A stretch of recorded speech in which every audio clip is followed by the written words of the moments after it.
Hey YouTube, Joeboy here. So today I want to talk about the three-eyed tribe, Pudding's father, Pudding herself, Big Mom, and the poneglyphs.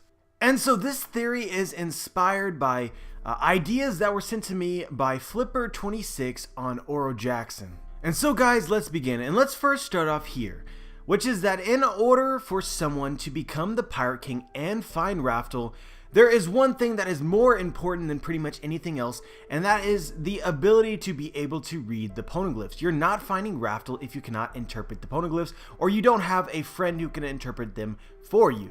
And this is true simply because the location of Raftel is only revealed to those who have the ability to understand the road poneglyphs and the coordinates that the road poneglyphs indicate. And so for Goldie Roger and his crew, he did have this ability. He had the ability to hear the voice of all creation, which allowed him to understand the poneglyphs. And then later on in his journey, Odin Kozuki actually joined his crew, and Odin as well also had the ability to understand the poneglyphs as well as write the characters. And so I think this parallels nicely with Luffy's crew. Robin is the Odin Kozuki of Luffy's crew because Robin has the ability to read and write the characters that are present on the poneglyphs, while Luffy has shown the potential to hear the voice of all creation and perhaps could use this in the future as well to understand the poneglyphs. But when you really look into it, this is an extremely rare ability. And if you think about the other major players in the pirate world, there isn't a lot of chances for them to actually become the Pirate King because they do not have an interpreter, at least it's not revealed yet. Kaido does not reveal to have a person who can interpret the poneglyphs, and neither does Blackbeard. And that's why Robin is so important, and probably why at some point in time Robin is going to be, somebody's going to try and capture Robin, specifically from these two pirate organizations. And so while I previously lumped Big Mom in with this group of people that had the power to become the Pirate King but lacked the absolute most necessary tool to do it, as of the last chapter of One Piece, chapter 853, this is no longer the case. While Big Mom currently does not possess an interpreter, she has the potential of getting one in the future because she reveals that Pudding, being of the three-eyed tribe, the three-eyed tribe has had the ability to interpret the poneglyphs using their third eye awakening power. And so even though Pudding is just a half-breed, Big Mom seems absolutely confident that at some point in time she will unlock this ability as well.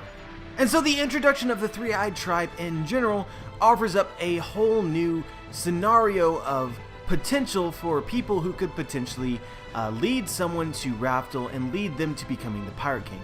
But it's stated explicitly that Robin is pretty much the most valuable woman in the world because of her ability, and it seems like it would reduce Robin's importance in the story to introduce an entire tribe who could have basically the same role as she does. There would be little need for Kaido and or Blackbeard to try and hunt down Robin if they could instead find this specific three-eyed tribe.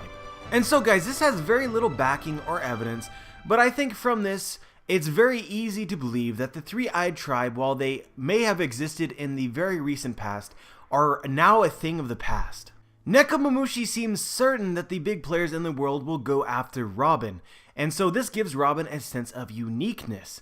And so it would be less justifiable for him to say this if there was other people who these Yonko could be potentially targeting. And you can't say that no one knows of the existence of the three-eyed tribe because Brooks seems to be, or implies that he's aware of this tribe when the three-eyed tribe is brought up between Big Mom and Pudding. And so because they are known and no one seems to be targeting them, I'm inclined to believe that they were destroyed sometime in the recent past. And so there's an interesting idea brought up to me by Flipper26, which is that after Goldie Roger found Raftel, it's possible that the world government went out of their way to ensure that anyone who had the potential of reading the poneglyphs were destroyed. We see that shortly after Roger became the Pirate King, O'Hara was destroyed. It's also possible at the same time period that the three-eyed tribe was killed, both because of potentially the threat that they pose to the world government. But this is all I really want to say on this. It is, for now, very speculative because we just don't know enough, but I feel like this makes sense. But now moving past this, we do know that Big Mom has created Pudding. Pudding is a three-eyed tribe member, which means that Pudding's father was also a member of the three-eyed tribe, and he would have had to have been a full-blood. His existence and the powers of the three-eyed tribe changed the game concerning Big Mom. And so what do I mean by this? Well, ignoring any crazy scenario, the most logical thing that we can assume is that Big Mom hooked up with this guy, Pudding's father, and they married. So he was one of the husbands of Big Mom and was part of the Big Mom Pirates. Put simply, this guy was a friend of Big Mom, an ally. And so Big Mom seems super confident that Pudding, despite only being half three-eyed tribe, will unlock the ability to be able to interpret the poneglyphs and use her third eye powers. And so if this is the case, it seems incredibly easy to believe that a full-blood would definitely be able to do this. It also suggests that Big Mom has first-hand experienced the powers of having the third eye. And so guys, in a nutshell, what I'm saying is that Pudding's father had the ability to interpret the poneglyphs. And so if this is the case, and Pudding's father was some sort of ally and part of the Big Mom Pirates, then Big Mom in fact had an interpreter for the poneglyphs in the past. But obviously not anymore because she requires Pudding. So then Pudding's father would have had to have died.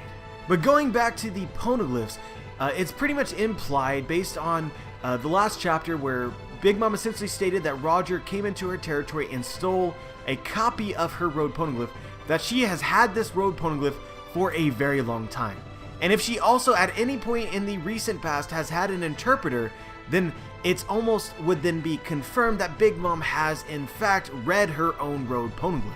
But this wouldn't just be her own road poneglyph, it would be any poneglyph that she has collected, plus any copies of poneglyphs that she has collected. It's stated by Nekomamushi that the big players in the world don't actually steal poneglyphs, but rather they steal copies of poneglyphs, which are, there's a plethora of around the world. And so you steal the copies and you collect them. Nekomamushi basically states that the big players have a ton of these copies of these poneglyphs. And if Big Mom is one of these people and she had an interpreter, it means she read all of these poneglyphs.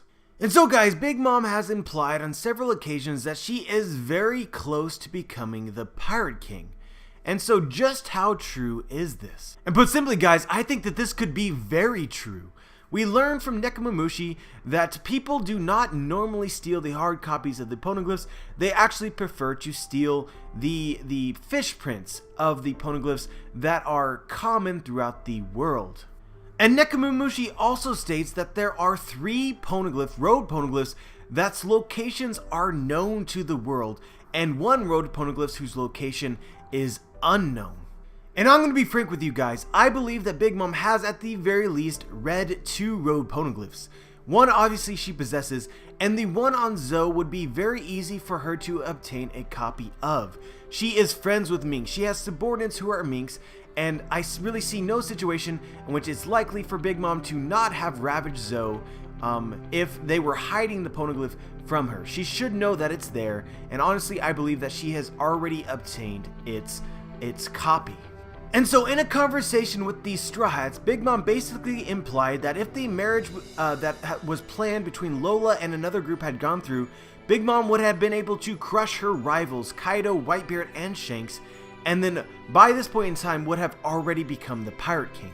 But in order for her to become the Pirate King, she must find Raftel, and in order to find Raftel, she must find all 4 road poneglyphs, including the poneglyph whose location is unknown. So for Big Mom to be confident that if she had defeated all of her rivals, she would already become the Pirate King, it sort of suggests that she may know where that 4th unknown poneglyph is.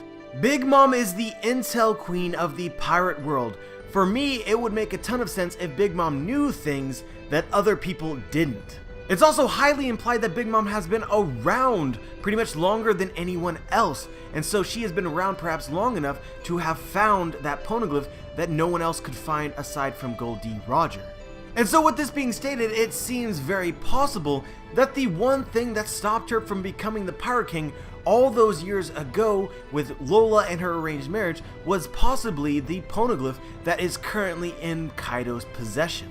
All she required was the power to overcome Kaido, and then she would read that final road poneglyph, given that Pudding's father may have been able to translate it for her, and perhaps at that point in time, Big Mom was literally this close to becoming the Pirate King. I just think this sequence of events adds so much more weight to the potential controversy of Lola and Big Mom. And I'm also wondering that if she does potentially know where this fourth unknown road poneglyph is, if sometime in the future she may inadvertently or on purpose tell the Straw Hats where it may be. A lot of you may not like this particular speculation, but based on my opinion about the future of the story, this makes a lot of sense. But I won't bother explaining it because it would take too long, so I'm just going to say it and accept the hate that will come. Unless, of course, you have read the majority of my theories and understand my perspective. But anyway, guys, that's all I really want to talk about today. Let me know what you think. Let me know if you agree or disagree and why. Just share your thoughts. Like the video if you like the video. Dislike the video if you dislike the video. Subscribe if you want to be notified for my future content. And as always, guys, have a wonderful day.